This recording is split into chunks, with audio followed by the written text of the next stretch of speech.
Assalamualaikum warahmatullahi wabarakatuh. Perkenalkan, nama saya Muhammad Rizky Atarik, NIM 1901530132, jurusan Teknik Informatika, Unisbank Semarang. Di sini saya akan menjelaskan apa itu machine learning dan deep learning dan implementasinya. Yang pertama, apa itu machine learning? Machine learning adalah mesin yang dikembangkan untuk bisa belajar dengan sendirinya tanpa arahan dari penggunanya. Oke, di sini jelas ya. Pembelajaran mesin dikembangkan berdasarkan disiplin ilmu lainnya seperti statistika, matematika, dan data mining, sehingga mesin dapat belajar dengan menganalisa data tanpa perlu diprogram ulang atau diperintah.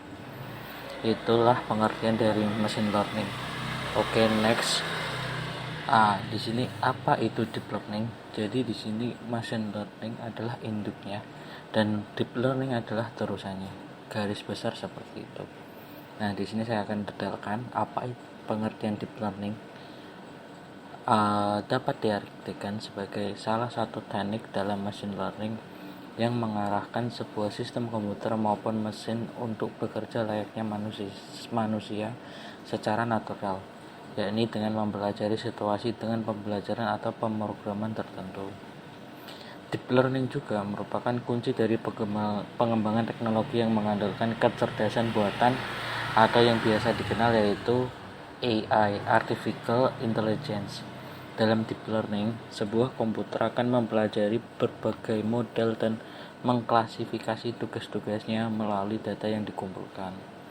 Data tersebut bisa berupa gambar, teks, hingga suara.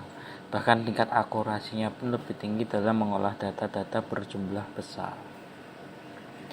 Oke, sampai di sini jelas.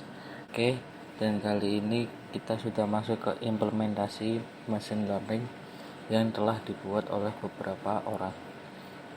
Di sini saya akan rangkum beberapa karya tulis, karya ilmiah tentang machine learning dan deep learning. Oke, ini beberapa implementasi karya ilmiah dari teman-teman kita.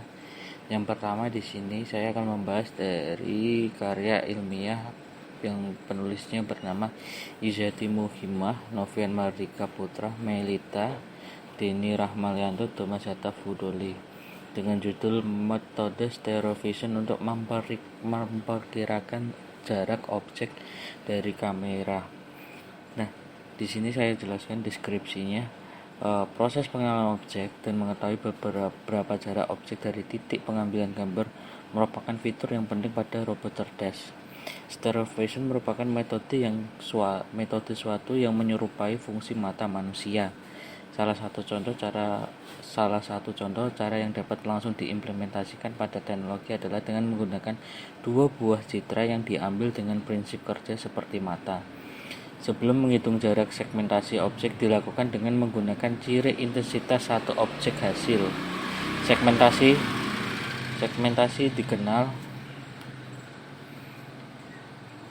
dikenali dari dua buah citra yang diambil sesuai dengan prinsip stereo vision. Titik tengah dari setiap citra dijadikan referensi dalam perhitungan jarak antara kamera dan objek dengan menggunakan rumus jarak. Nah, berikut deskripsinya. Dan manfaat dari judul ini yaitu membantu menyelesaikan salah satu permasalahan yang dihadapi dalam memperkirakan jarak objek dari kamera. Nah, metode yang digunakan yaitu stereoskopik, merupakan teknik yang digunakan untuk merekam dan mewakili stereoskopik gambar. Nah, dari karya tulis ini saya dapat memberi kesimpulan, menunjukkan sebuah peluang penelitian lanjutan untuk menerapkan stereo vision guna membantu menyelesaikan salah satu permasalahan yang dihadapi dalam memperkirakan jarak objek dan dari kamera. Oke, dari sini ada yang jelas? Kalau sudah, saya lanjutkan. Yang kedua, kita menuju ke karya tulis ini dari luar negeri dan dari internasional, yang berjudul penulisnya yaitu Karanu Chandra HMK KMB Herat, dengan judul Binocular Vision Based Intelligent 3D Perception for Robotic Application. Nah, deskripsinya adalah robotika berbasis visi telah menjadi subjek dari beberapa kontribusi penelitian di bidang visi dan kontrol. Teknologi visi menjadi pelopor dalam aplikasi paling umum seperti lokalisasi, pembuatan peta otomatis, navigasi otonom, analisis pemetaan, atau prediksi pola risiko. Nah, lalu kita menuju ke manfaatnya. Nah, manfaat di sini dari penulisan karya ilmiah ini adalah dapat digunakan dengan memanfaatkan tangan robotik yang dipandu oleh persepsi visual untuk instrumen yang dilengkapi untuk menangani perangkat. Oke, lanjutannya adalah intelligent 3D.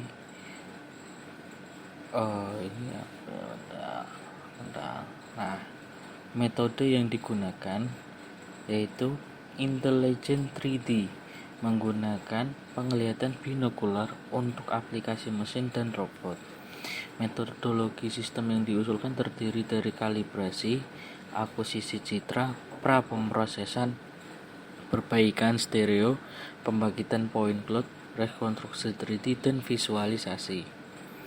Dari karya ilmiah ini dapat disimpulkan yaitu pencitraan stereo adalah teknik pasif yang dapat mengembalikan struktur lingkungan dengan membandingkan fitur yang diamati pada foto berbeda dari pemandangan yang sama. Algoritma ini dapat digunakan dengan memanfaatkan tangan robotik yang dipandu oleh persepsi visual untuk instrumen yang dilengkapi untuk menangani perangkat. Oke, lanjut yang berikutnya yaitu karya tulis Pateres dan Chasti Pentelis A yang berjudul Stereoscopic Vision and Testing Techniques Review.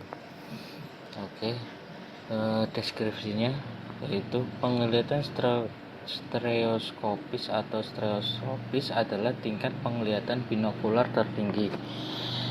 Itu diperoleh pada tahun-tahun awal kehidupan dan membutuhkan persepsi simultan dari setiap mata secara terpisah serta pencocokan dari dua gambar selama perkembangan otak. Pertama, ini memberi manusia persepsi visual tentang kedalaman, tetapi juga memperluas bidang penglihatannya dan meningkatkan ketajaman visualnya, karena siapapun dapat dengan mudah memahaminya. Ini sangat berguna dalam kehidupan sehari-hari. Ini tidak terlalu terkenal, tapi kualitas penglihatan di malam hari didasarkan pada stereotip. Kurang lebih seperti itu, dan kita lanjut ke manfaatnya. Nah, manfaat dari karya ilmiah ini adalah penglihatan teropong yang dikembangkan dan diperhatikan selama bertahun-tahun. Pertama, kehidupan memberi kita keuntungan penting, kemampuan untuk melihat dan mengamati ruang dalam 3 dimensi, yaitu memberi kita perasaan mendalam. Kemampuan ini disebut penglihatan stereoskopik. Nah, metode yang digunakan yaitu binocular version. Ini adalah serangkaian proses otak yang menghasilkan integrasi dari dua gambar retina, dan oleh karena itu dalam persepsi mereka sebagai satu kesatuan.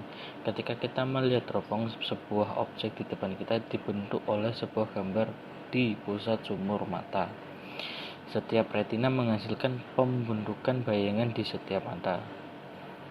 Kedua gambar ini ditransmisikan melalui jalur visual ke lobus vena cerebral, terintegrasi secara sensorik dan dirasakan sebagai satu. Lanjut, kesimpulan yang didapat dari penulisan karya ilmiah ini adalah pentingnya penglihatan stereoskopis untuk kehidupan sehari-hari seorang sangat besar dan harus diapresiasi.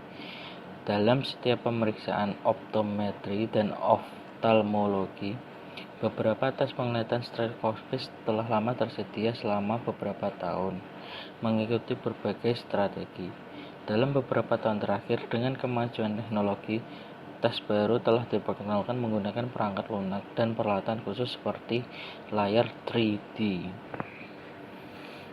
Oke, lalu kita lanjut ke penulisan berikutnya, karya ilmiah berikutnya, yaitu dari Kai Hitchcock dan Pravat Ranjardhan dengan judul A Review on Stereo Vision Algorithms, Challenge and Solution. Nah, deskripsi pada penulisan karya ilmiah ini adalah kurang lebih makalah ini menyajikan survei tentang algoritma penglihatan stereo yang ada. Secara umum, algoritma stereo vision memainkan peran penting dalam estimasi kedalaman, kualitas peta, disparitas, serta beban komputasi bervariasi berdasarkan pendekatan yang berbeda dari algoritma stereo vision. Oke, kurang lebih seperti itu. Lalu kita lanjut dengan manfaatnya. Dengan oklusi yang tepat, area homogen, dan penanganan diskontinuitas, kami yakin bahwa pendekatan lokal dapat memperkirakan peta disparitas yang sebanding dengan informasi terbatas di dalam area ruang pencarian terbatas. Lalu metode yang digunakan telah dikembangkan. Sebagian besar dari mereka memiliki 3 tahap. Mereka dapat dibagi menjadi 2 kategori. Yang pertama, pendekatan lokal dan pendekatan secara global. Secara umum, pendekatan lokal efisien dalam hal biaya komputasi, sedangkan pendekatan global memiliki arti akurasi yang lebih tinggi. Bagian berikut akan membahas beberapa algoritma umum menggunakan pendekatan lokal dan global.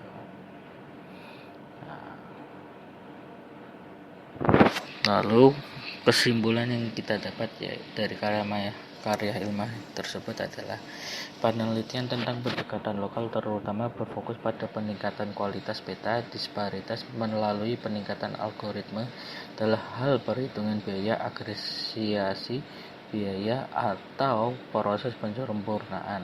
Untuk pendekatan global di sisi lain, penelitian berfokus pada 2 arah, meningkatkan akurasi dengan lebih banyak perhitungan dan kompleksitas, atau mengurangi beban komputasi dengan mencerdaskan algoritma tanpa mempengaruhi kualitas peta disparitas, atau jika mungkin meningkatkan yang lebih lanjut.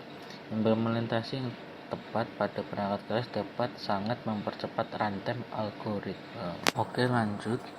Karya berikutnya ditulis oleh Alice Grasso McCaslin, Kathleen Hanslev, Luke Hubbard,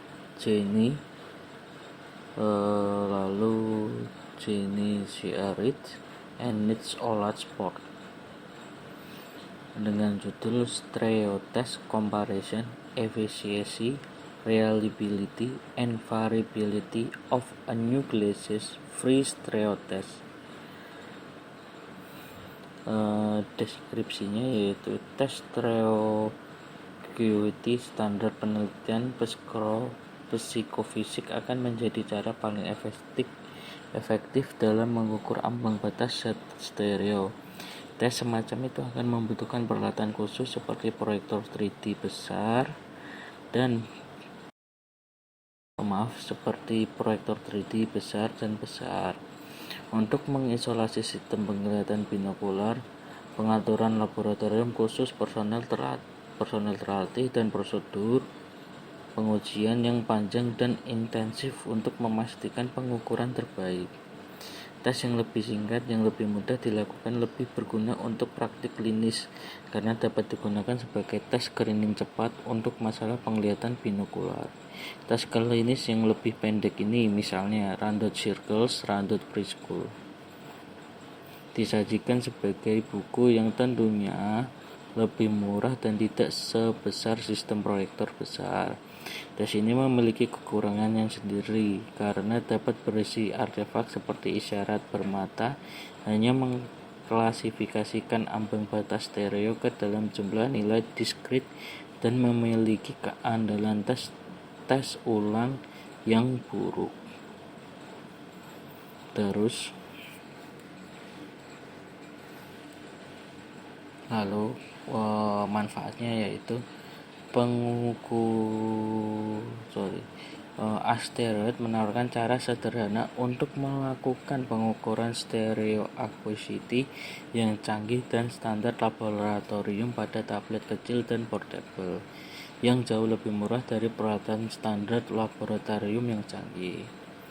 Lalu metode yang digunakan uji stereo yaitu uji stereo tablet asteroid versi 0.931 menggunakan opsi uji coba panjang 60. Dilakukan pada komputer tablet bebas kacamata 3D Commander Toronto on Canada 23 yang menggunakan 3D autostereoscopic parallax barrier untuk menyajikan gambar secara mendalam pada 10 titik hingga layar inci 20.